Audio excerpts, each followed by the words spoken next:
ہم باجوڑ میں مجبوری تھی ہماری، ہم نے کوارٹ پہنچنا تھا اور سارے راستے آپ کو پتہ ہے ٹریولنگ روڈوں پہ ہوتی ہے. پھر میں مقامی آدمی تھا نہیں، تو جان بچانے کے چکر میں کہ ہم چھپ کے نکل سکے باجوڑ سے، تو گلظفر خان جو ہمارے بڑے دل عزیز میں نے ہیں باجوڑ سے، وہ بھی میرے ساتھ، ہم گاڑیاں بدلتے گئے.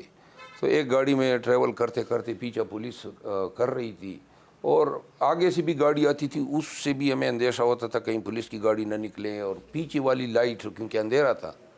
تو یہ چیز ہوتے ہوتے ہم افغانستان اور پاکستان کی بارڈر پہ پہنچے. 20 منٹ کا پیدل راستہ تھا تو ہم افغانستان میں ہوتے، اور یہ وہ علاقہ تھا جو بالکل سارا طالبان کے کنٹرول میں تھا. ہمیں یہ بھی اندیشہ تھا کہ کہیں ان سے بھی مٹ بیڑ نہ ہو جائے. تو یوں کہیں سے ایک چادر مل گئی اور ہولیے بھی چھپانا تھا، تو نظر یعنی شکل تبدیل کرنے کے لیے چشمے بھی لگا دیے، ٹوپی بھی کہیں سے پہن لی. تو کسی نے وہ ایسے سخت حالات میں یہ تصویر کھینچ لی.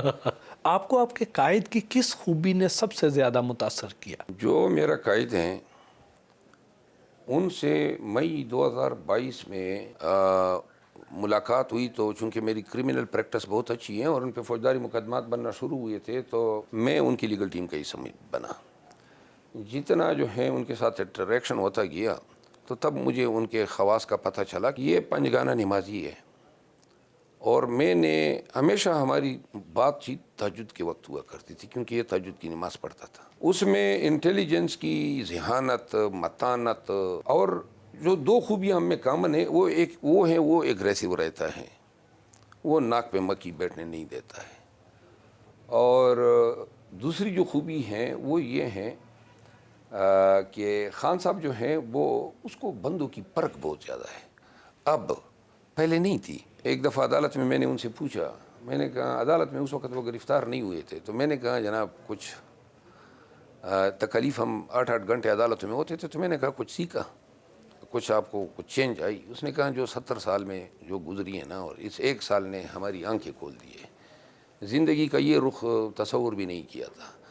لیکن اب جو میں بات آپ کے ذریعے پورے پاکستان کو بتانا چاہتا ہوں، جیل میں جانے والا خان اور باہر نکلنے والا خان یہ 2 مختلف لوگ ہوں گے. آپ یقین کریں، لاسٹ ٹائم میں نے یہ بات کہی تھی، خان صاحب سے میں نے پوچھا کہ کس طرح گزر ہو رہی ہے جیل میں اڈیالہ میں. انہوں نے کہا کہ میرا نام لے کے کہا کہ جی نماز تو یہ پڑھتا ہے، اور تلاوت اور باترجمہ انگریزی کی ٹرانسلیشن کے ساتھ. انہوں نے کہا کہ ٹائم یہ مل گیا کہ اب جو ہیں اللہ تعالیٰ سے جو قربت ہیں وہ میری مزید بڑھی ہے.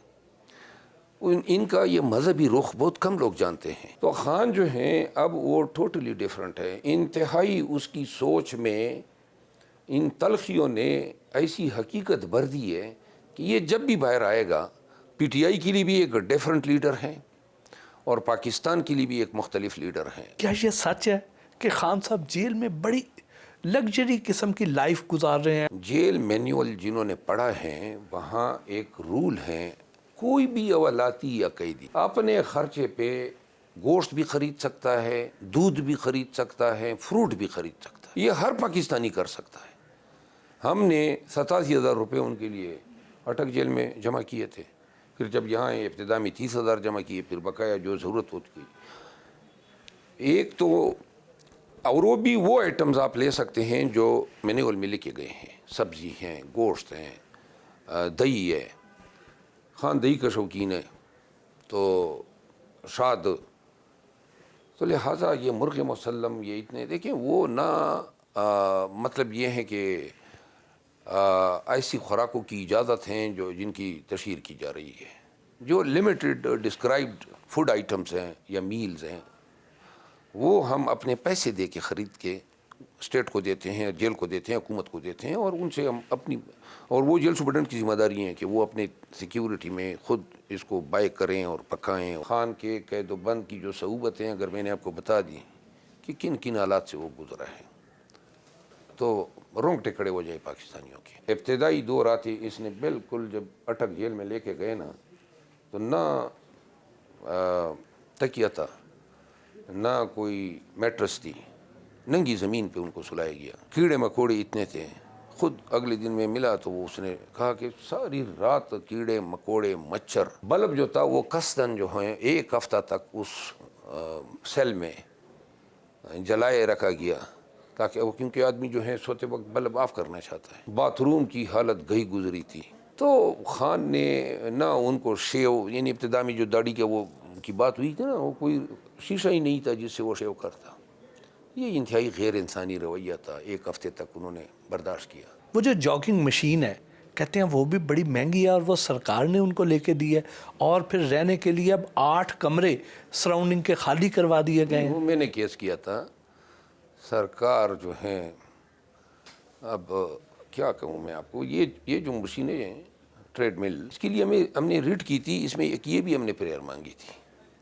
تو کورٹ کے حکم پہ یہ ٹریڈ مل جو ہے وہ بنی گالہ سے میں نے گاڑی بھیجی بنی گالہ کو، اور وہ منگوائی، اور پھر وہ بعد میں ان کو ڈیلیور ہوئی. خان کی اپنی یہ تھی جو بنی گالہ میں پڑی ہوئی تھی. مخالفین پہلے تو کہا کرتے تھے کہ خان صاحب ڈرگز لیتے ہیں اور یہ جیل میں 1 رات بھی نہیں گزار سکیں گے، اور اب ان کا کہنا یہ ہے کہ جیل کا عملہ جو ہے وہ خان صاحب کو خفیہ طور پہ اندر ڈرگ سپلائی کر دیتا ہے، اس لیے وہ وہاں پہ سروائیو کر رہے ہیں. آپ کیا کہتے ہیں؟ جیل تو سارا انہی کی تحویل میں ہے. کسی کی مجال ہے کہ وہاں پہ چڑیا پر مار سکیں. میں آپ کو بتا دوں، آپ کی بات یہ درست ہے کہ بڑی توقعات تھی کہ جی یہ ڈرگ ایڈکشن کی وجہ سے جو ہیں یہ گھٹنے ٹیک. جب 1 ہفتہ گزر گیا تو ان کو شک پڑ گیا کہ کہیں جیل والے کچھ نہ پرووائڈ کر رہے ہو. تو جیل والوں پہ نظر ہوئی، عملے تبدیل ہو گئے. پھر کسی نے مشورہ دیا کہ جی ان کے آپ یورین اور بلڈ کے ٹیسٹ لیں. اگر اس نے 1 ہفتے میں، 10 دن میں، مہینے میں، 2 مہینے، 3 مہینے میں کوئی ڈرگ لی ہے تو وہ ریفلیکٹ ہو جائے گا. تو اس کا نام تبدیل کر کے، خان صاحب کا نام تبدیل کر کے کسی اور فرضی نام سے ان کا یورین اور ان کے بلڈ سیمپل لیے گئے. جب رزلٹ آیا تو 9 مہینے جو ہیں کوکین ریفلیکٹ کرتی ہیں بلڈ میں. اگر 9 مہینے قبل بھی لی ہوتی نا تو وہ ریفلیکٹ ہو جاتی. وہ پتہ چلا کہ نہ یورین میں ہے نہ بلڈ میں ہے، یہ کوئی ڈرگ یوز ہی نہیں کرتا ہے. تب جو ہے سب سے بڑی مایوسی یہ ہوئی ہے. اس وقت باقی سیاستدانوں کی نسبت وکلاء کمیونٹی خان صاحب کے زیادہ قریب ہے، تو کیا ان الیکشنز میں عام سیاستدانوں کی بجائے وکلاء کو زیادہ ٹکٹس دینے کا امکان ہے؟ خان کی خواہش یہ نظر آ رہی ہے ہمیں پنجاب کی حد تک. خان صاحب یہ سمجھتے ہیں کہ شاید وکلاء جو ہیں وہ ڈٹ جائیں گے، اور اگر ہمارے امیدواروں کو اٹھایا جانے لگا تو وکلاء جو ہیں، چونکہ ان کے پیچھے بار ایسوسییشنز ہیں، بار کونسلز ہیں، پھر عدالتیں بھی وکلاء کا خاص خیال کرتی ہے. وہ ان کی یہ سمجھ ہے. میری ذاتی سمجھ یہ ہے کہ میں تو یہ سمجھتا ہوں کہ وکلاء نے قوم کو بھی مایوس کیا ہے، اور میرا خیال ہے یہی وقت تھا کہ وکلاء جو ہیں رول آف لا کے ساتھ اٹھ کھڑے ہوتے ہیں. یہی وقت تھا، اور یہ بنیادی کام ہے وکلاء کا. بار ایسوسییشن جو ہیں اپنے اضلاع، تحصیلوں، ٹاؤنز، بڑے شہروں میں اپنے لوگوں کے حقوق کے نگہبان ہوتے ہیں.